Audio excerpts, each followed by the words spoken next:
Welcome back to A People's Guide to Publishing. I know looks like we're wearing the same clothes as we did last week. That is a total coincidence. It is not last week, it is this week. I am your host, publisher, autistic publisher, Joe Biel. So I'm Ellie Blue, and I am the editorial director at Microcosm, and this week we're going to talk about editing. What it is, how to do it, how not to do it. That's a really big topic. We're not going to cover all the bases, but we're going to cover some important parts that I think often get left out. Often, it's the idea that somebody has been reading books for their whole life and they have a lot of strong feelings about books, that they kind of think that is the same thing as being an editor. They think that having those tastes and opinions gives them the chops to do that work.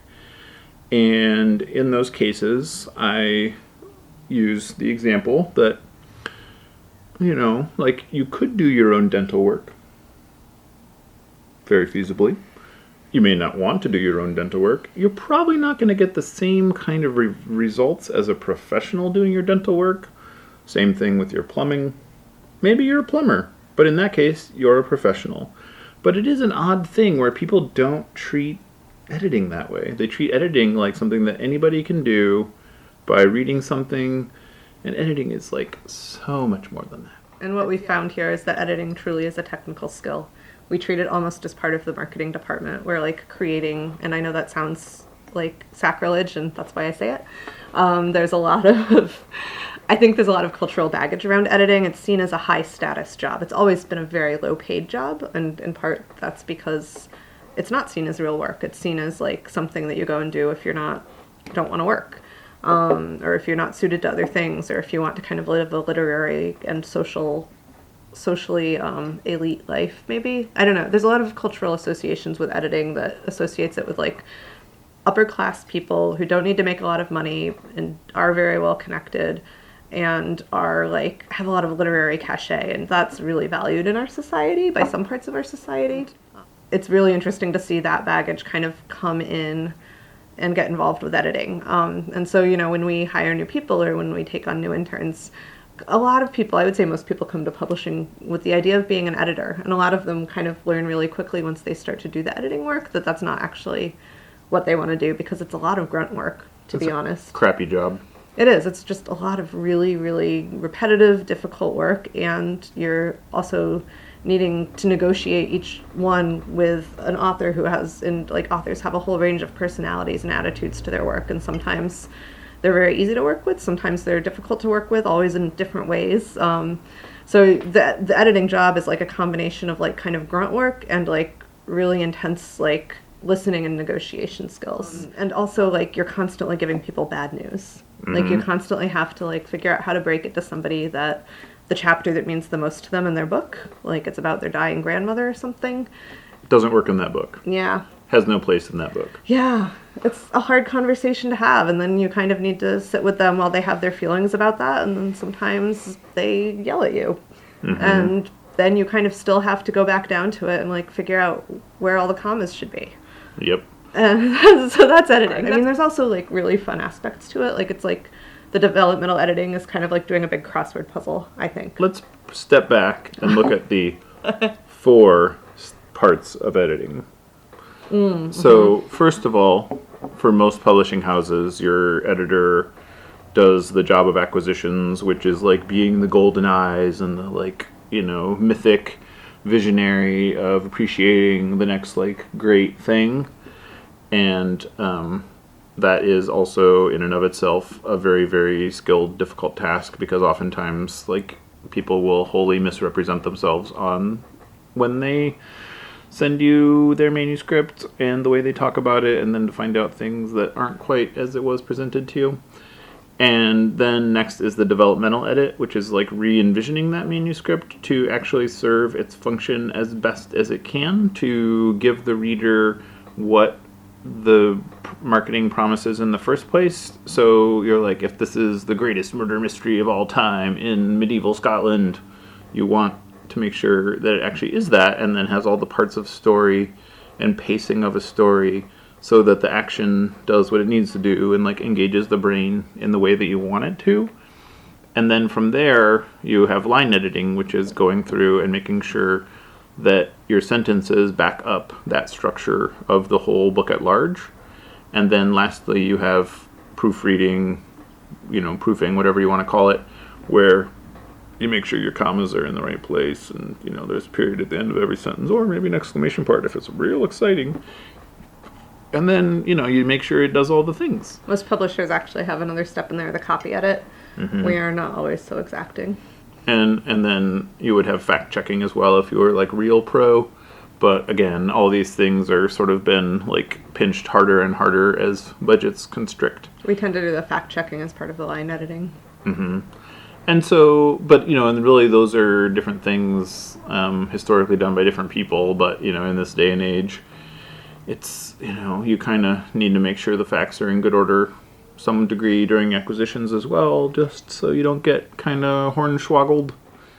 And then every book needs a different level of editing, and it's often hard to know where you'll be putting all of your energy into a book. Is like you'll get an email with a manuscript, and you literally won't know whether you're going to need to spend 10 hours.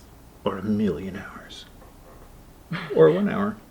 You won't know whether you'll need to spend 10 hours turning around a really intense developmental edit, or whether you'll glance at it for 15 minutes and be able to be like, okay, this can go on to the next stage, or this needs to go back to the author for some like big obvious thing. Mm-hmm. And I was going to pull a prop. Which one? Don't even tell me it's not here. Aha! So in the case of this book, man, it's really convenient being next to the bookshelf, right, audience? The Otter. The Otter. I have to double that one down in editing. J. Hunter Bennett submitted what was essentially a finished book. I think we probably put like maybe 2 hours of editorial into this. It was amazing. This has never happened before, and it'll probably never happen again. So shout out to Hunter. Yeah, Hunter, thanks. Who I may have a direct line to know that he watches this, listens to this. But and then you have other cases where you have other books maybe on that same shelf where like we literally had to like rewrite every single line of the book. And that is horrendously time intensive, and then you're still not going to come out with a perfect thing because, you're going to introduce new mistakes when you do that. Every book is different. Mm-hmm. And yeah, sometimes like we collaborate deeply with the author and we pass back and forth tons of different drafts, and other times they're like, I'm sorry, I just don't have time, like do what you need to do and then let me have a look at it to make sure it's all what I meant to say. Mm-hmm. And like every situation is different, so you kind of have to constantly be judging that. And then the actual work itself of editing is like very, very brain intensive. It's like, especially the developmental and line edits, it's like running a marathon each time you do a book. I mean, again, everything is different, but I would say the number one editorial issue that needs to be addressed in the books that come to us is the structure. Yeah. And in part, that's because of how we do acquisitions. Like we said in another episode of our podcast, which we can link to. Episode 7. And like we said I can't believe you know that. Okay, I can. Like we said in episode 7 of this podcast, we don't accept full manuscripts most of the time. We accept short pitches. So that means a lot of the time the author hasn't already gone through the work of like structuring and writing a book. They haven't necessarily like workshopped it. They're learning to write as they go a lot of the time.